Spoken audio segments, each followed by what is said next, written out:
Some black leaders say those aborted babies are victims of a destructive abortion industry that targets blacks more than any other group. You know, I've studied Margaret Sanger in some of her writings. There's one book she wrote called Breeding the Thoroughbreds. She thought that, well, people born in the more tropical zones were mentally defective. She thought Anglo-Saxon Protestants were defective. She thought that black people were defective, and she wanted sterilization of all of them. And in order to she wanted to have young people having unbridled sex so that there would be abortion and ultimately a cry for sterilization.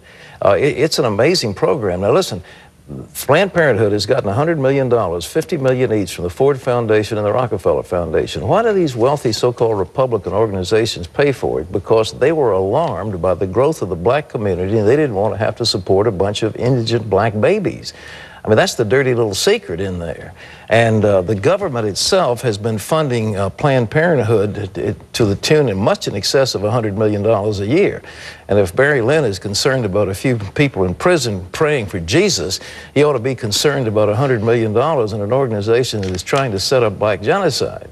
Because that's what Margaret Sanger wanted. And she also said, I've got to find a leading black minister to lead the charge, and they selected Martin Luther King as possibly the person who could do that for them. So they were looking around to get somebody that they could hire to take this message that the birth control is a good thing for the black people and abortion is a good thing. It's all there. I mean, you talk about a plan, it's a definite plan. Yeah, I'm not trying to look at conspiracies, but the record is clear. And these black ministers, God bless them, have got great clarity in relation to what's happening, because it is black genocide. That is the idea. And the people who are funding these programs want that. They don't want a whole lot of unemployed young black people. They want to cut down the incidence of black birth. And they were going to paying great sums of money to organizations like Planned Parenthood to bring that about.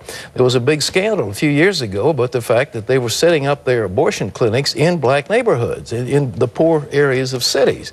So the record's out there, it's very clear, and this isn't some conspiracy theory. They've made it clear what they want to do, and the money is sloshing in from your taxes. Lee? It was judges, not